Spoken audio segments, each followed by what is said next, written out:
Hey everyone, would you like to know what I'm doing today? I'm sewing up my holiday jacket in this country chic buffalo plaid.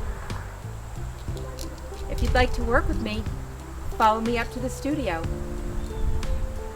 I'll show you the ins and outs of how I made this beautiful jacket for the upcoming holiday season.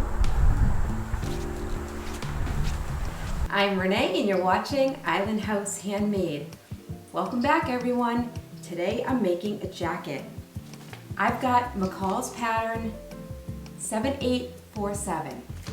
This cute jacket.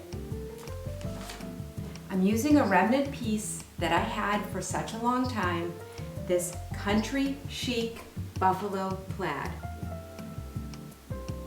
This fabric is bonded on the inside with Sherpa. This is going to be super cozy. I cannot wait to make this.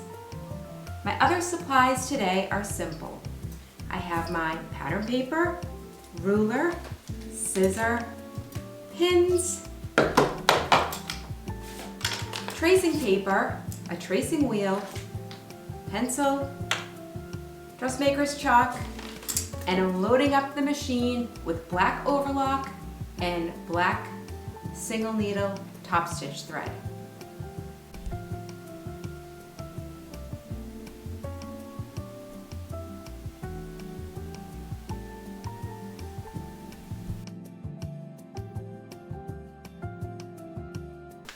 I always start with making a muslin first. It's a good practice to be in. I just used some extra cotton that I had. Typically we would use muslin and it's very easy to work with, it's not expensive, and before each design that was passed to us, a new design from the design team, we would review a muslin with them for details such as the collar width, the lapel break, the sleeve length. You always want to check for balance that the front and back are level. If you're sewing for yourself, you want to check that it fits you. I cut a size medium, tried it on, and I found that it was a little roomy for me under the arms, and I wanted to check the length on my body. I am only working with 1 yard of fabric and I'm very tight. I was able to reduce the chest width and cut the size small, and I had enough to add 2.5 inches to the length, and that made me feel good about cutting the size small because I only had that little piece left and I didn't want to ruin it. So my pro tip for you is to always cut a muslin before you start cutting your real fabric.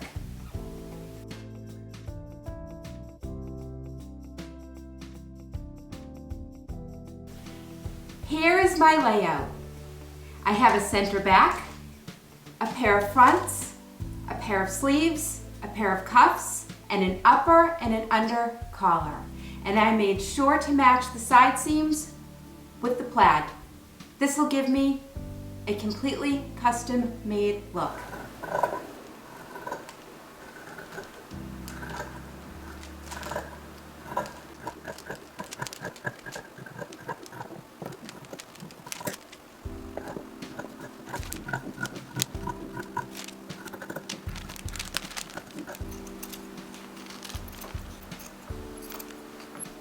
When you're cutting a pair, especially on the front, you want your print placement to match so your eye carries it through.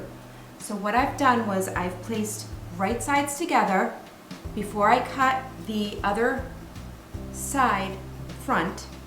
I'm making sure that my horizontal lines on the plaid check and the plaid placement match up perfectly, especially at the center front.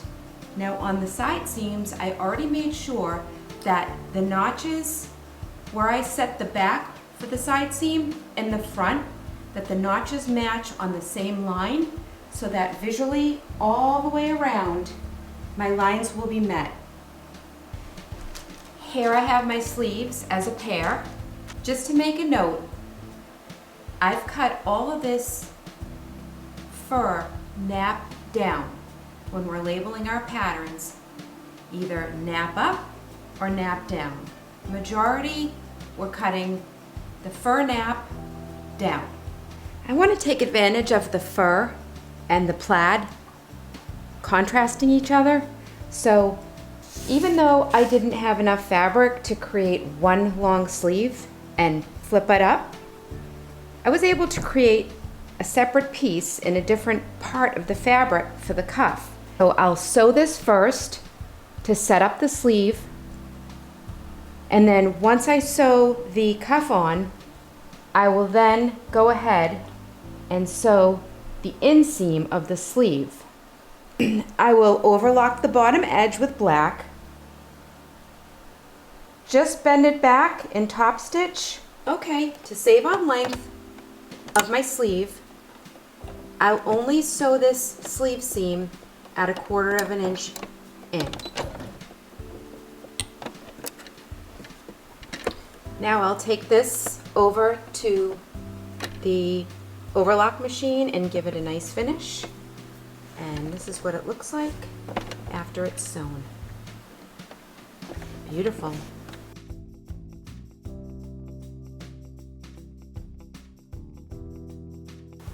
Here at the cuff seam, because of the fur, it's getting a little thick.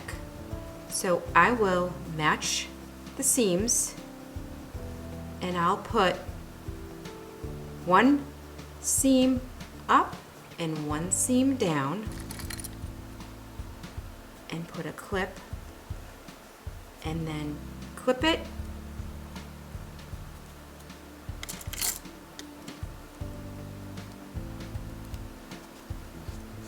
and then I'm able to sew up the sleeve inseam.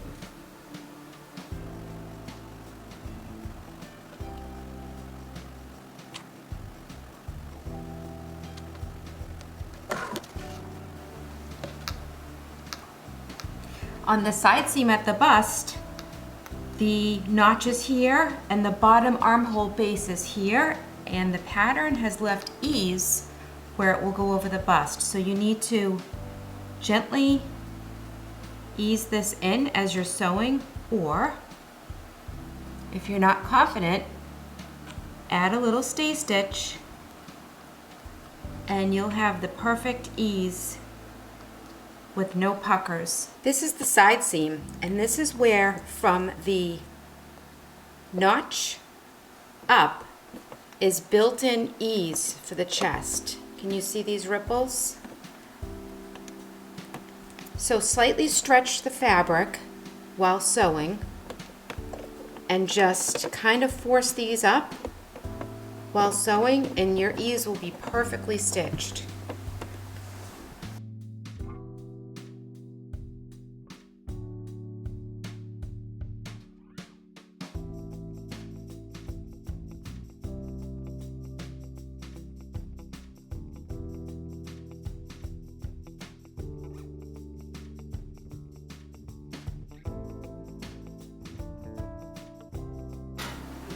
It is a really good idea if you check everything as you go.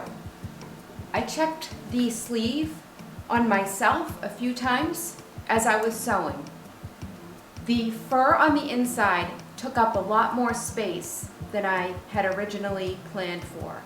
And so, because I'm very short on fabric, I cannot recut my sleeves. Therefore, after I did try it on myself a couple of times, instead of the 5/8 seam allowance that the pattern called for, I went down to 1/8 inch, and then I used my overlock for the inseam. Now let's check the rest of the jacket before we install the sleeve. Do you see how close this got? But look at how nice the side seams match.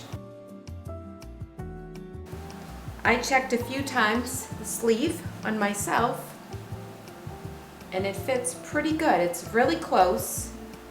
And another trick that I did is I'm trimming away a little bit of fur right at the inseam, just to give a little bit more fullness. But I have a slim top on, and basically it's pretty nice.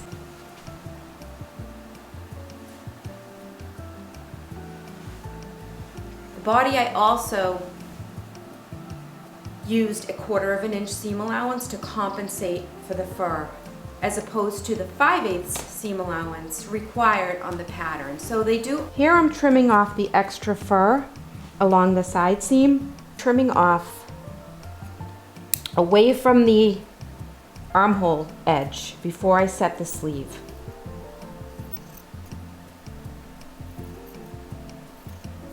And here I'm trimming off along the edge of the sleeve before I set it into the body. Your sleeve pattern has these small dots, and these markings indicate where the ease will be. So you need to transfer these dots onto the fabric, which I've done with a pin. Here's the size small, here's the dot. This will be very, very slightly. This is the ease that you'll need to set up some stitching to draw it in slightly to fit into the armhole of the jacket. I'll widen my stitch length from 3.5 to a looser baste stitch. So leave long tails at the end of the thread and sew a big long stitch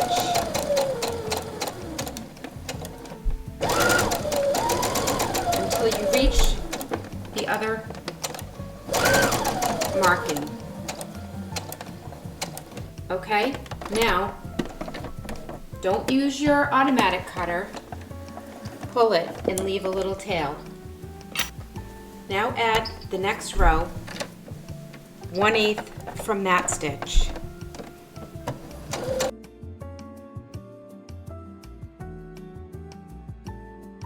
And pull it out and leave a tail. This is a really nice way to get an even gather. Can you see? And you don't really want gathering, you really just want ease. But this really helps set the sleeve in place. And you can play with it, you can release it, you can make it tighter. So now I'll work my way from this side with both threads. Now we'll set this in to the jacket. You need right sides together. I like to work from the base of the sleeve, matching notches. Here's the notch and here's a notch. Start with that. Go around this way. Here's the double notch for the back and here's the double notch, and you match that. Pin that. And you'll have a beautiful set and sleeve. I'm overlocking the front edge and all along the bottom hem. So in the pattern there is an under collar and then you have an upper collar, which I cut here. The black fur is going to show on the upper collar and the plaid will be against the body showing the under collar. I used my dressmaker chalk to mark the dots, and then I used pins to mark the dots here on the jacket. So with right sides together, I'll start with this dot.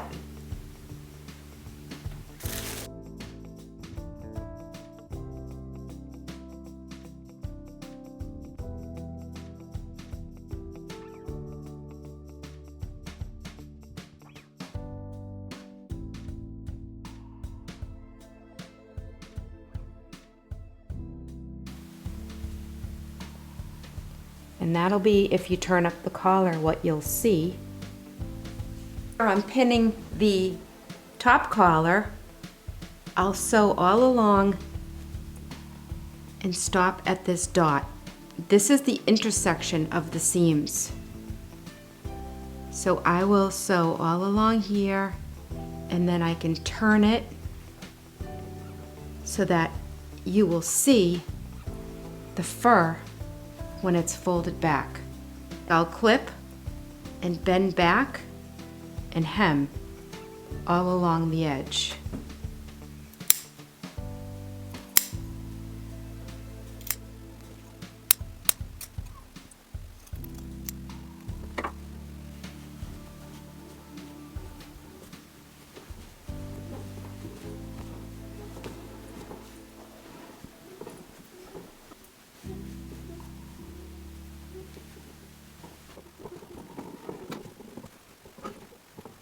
Now we need to sew down this loose edge to the seam allowance on the inside to clean finish. The fur is the facing, so this can get clipped.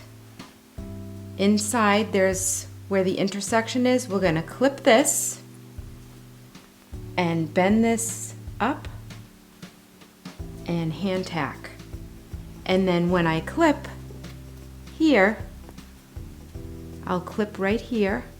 I'm going to fold this back on itself with a black top stitch, and that'll clean finish the collar. I made my weekly jaunt down to the thrift shop, and I found some buttons. So I'm going to be adding buttons to this jacket. Here it is with 4 buttons, spaced 2 1/4 inches apart. And now here it is with 3.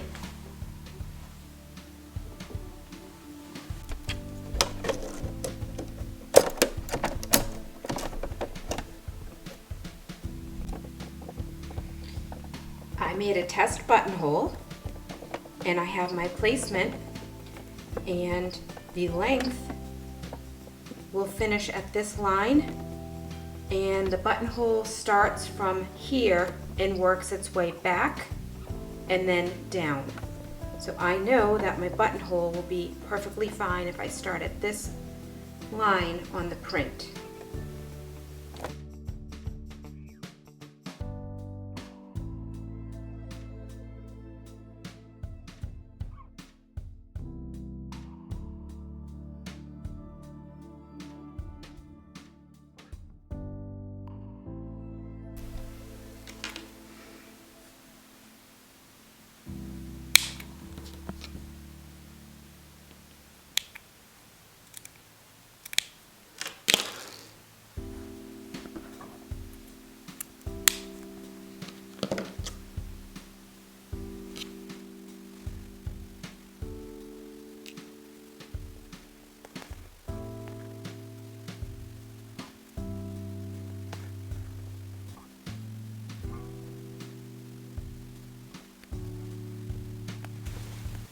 I finished, and I'm very happy with the way it came out. If you're still here, thank you so much for watching. I hope you enjoyed the video, and I hope I inspired you to have a creative day. Hit that like button and subscribe so that more friends can join the channel. I'll see you on the next one. Bye for now.